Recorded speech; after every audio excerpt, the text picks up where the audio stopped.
ఏ జబ్బైనా, ఏ రోగమైనా, ఏ బాధ అయినా డాక్టర్లు ఎంత భయంకరంగా చెప్పినా భయపడద్దు. మొన్న ఒక సోదరు వచ్చింది, మధ్యరాత్రి తీసుకొచ్చారు. ఫైనల్ వాళ్ళకి వైద్యులు చెప్పి పంపించారు. గంటకు కానీ 2 గంటలకు కానీ, ఈ మధ్యాహ్నానికి కానీ, నైట్కి కానీ చచ్చిపోయింది, తీసుకెళ్ళండి పంపించారు.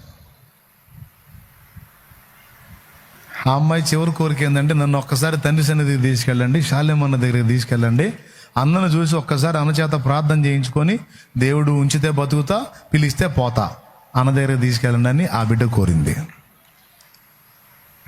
పాపం అంబులెన్స్ నేరుగా ఇటు తెచ్చారు వాళ్ళు. మీరు నమ్మండి నమ్మకపోండి, మరి అలా సాక్ష్యం వచ్చిందో లేదో మరి ఈరోజు వచ్చారు నాన్న సాక్ష్యం. అదిగో ఇక్కడే ఉందా?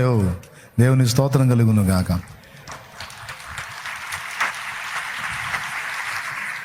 అది ఆ అమ్మాయి, ఆ వెనక అమ్మాయి అటు తిరిగి వందనాలు చెప్పారు. అందుకే ఆ అమ్మాయి బతికింది.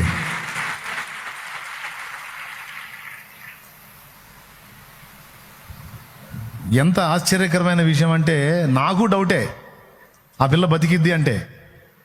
అదిగో ఆ వీల్ చైర్ ఆ రోజు ప్రార్థన చేసినప్పుడు పుట్టు భలే తీశారు రా నాయన, దేవునికి స్తోత్రం.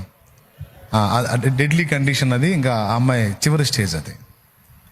ఎన్నో రోజులు గల కోటాలకు ముందు రోజు అనుకుంటా, కోటాలకు ముందు రోజు అంతేనా? ముందు రోజు, అంతకు ముందు రోజు 18 నానా, 18 నైట్ కదా దేవునికి కోటాలు. అది ముందు రోజు 18వ తారీఖు నైట్ ఆ బిడ్డకి ప్రార్థన చేసింది.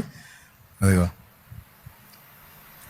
ఇప్పుడు సజీవంగా ఆరోగ్యంగా వచ్చి మన మధ్యలో నిలబడి సాక్షిగా ఉంది. మరేదో ఆ మరణకరమైన జబ్బేది ఆ అమ్మాయిని కాజేయలేదు కదా. ఆ అమ్మాయి ఒక్కటే తన చుట్టూ ఉన్న వాళ్ళతో చెప్పింది, నా ప్రభు నాకు అవకాశం ఇస్తాడు అన్న ప్రార్థన నా దేవుడు వింటాడు, నాకేం కాదన్నా, నా మాట నమ్మండి అన్నా, మీరు కూడా నమ్ముకోండి అన్నా అని ఆ అమ్మాయి ఆ పొజిషన్లో ఉండి తన కుటుంబ సభ్యులకి, రక్షణ లేని వాళ్ళకి రక్షణ పొందమని చెబుతుంది. చెప్పింది. అదిగో సజీవరాలి ఇప్పుడు సాక్షిగా నిలబడింది. ఇప్పుడు చెప్పండి, మరి మరణకరమైన జబ్బేది? లివర్ ఫెయిల్ అన్నారు, కిడ్నీలు ఫెయిల్ అన్నారు, గుండె సమస్య 24 చెప్పారు. ఎన్ని రోజులైనా కూటాలు అయిపోయి 2వ వారం ఇది.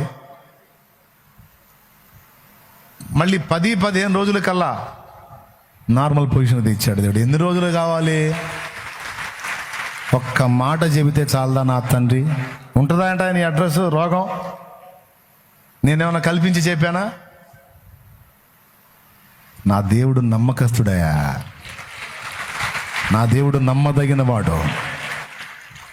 ఇప్పుడు చెప్పండి, ఎడు చూసింది ఆ పిల్ల? నా తండ్రికి వెళ్ళి చూసింది ఆ బిడ్డ.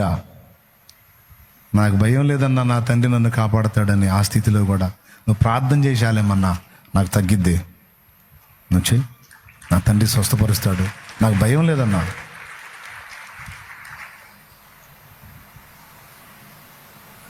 ఇట్లాంటి ఎన్నో. థ్యాంక్ యూ నాన్న, కూర్చో.